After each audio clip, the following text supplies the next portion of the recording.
তো হ্যালো বন্ধুরা, কেমন আছো সবাই? আমি চলে এসেছি আবার নতুন একটি ভিডিও নিয়ে।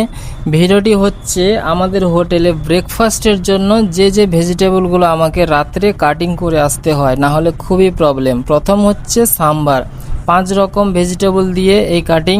তারপরে হচ্ছে বিনস, 2 কিলো বিনস কাটিং করতে হয়। বিভিন্ন রকম আইটেমস আছে, যেমন মশলা ধোসার মশলা, কুরমা, ভেজিটেবল বিরিয়ানিতে এই বিনস ব্যবহার করা হয়। একবারেই কাটিং করে নিই আমি। তারপর হচ্ছে গ্রিন চিলি হচ্ছে তড়কার জন্য সবথেকে ফেভারিট একটা জিনিস, যেটা আমার কাছে সবথেকে প্রিয়। তারপরে হচ্ছে পেঁয়াজ কাটিং, চপিং অনিয়ন, এটা বিভিন্ন কাজে ব্যবহার করা হয়।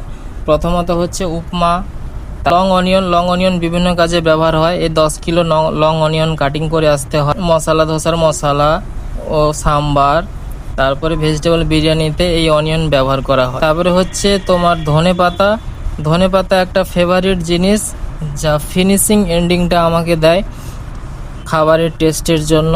বিশেষ করে সাম্বারে লাস্টে এলজি পাউডার ধনেপাতা দিলে খুব সুন্দর একটা ফ্লেভার আসে। তারপরে হচ্ছে আদা পেস্ট হচ্ছে সবথেকে গুরুত্বপূর্ণ, তোমরা জানো ভেজিটেবল কারিতে আদা একদম না হলে সমস্যা। তারপরে হচ্ছে গাজরের পেস্ট, এটা কেশরির জন্য ব্যবহার করা হয়। আমরা কোনো কালার ব্যবহার করি না, এটা হচ্ছে অর্গ্যানিক কালার, এটা সবথেকে গুরুত্বপূর্ণ জিনিস।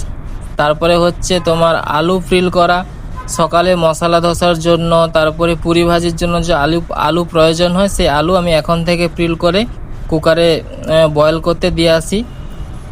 এটা একটা ভাইটাল জিনিস, কারণ এটা যদি আমি দেরি না করি তাহলে রাতে সমস্যা হয়।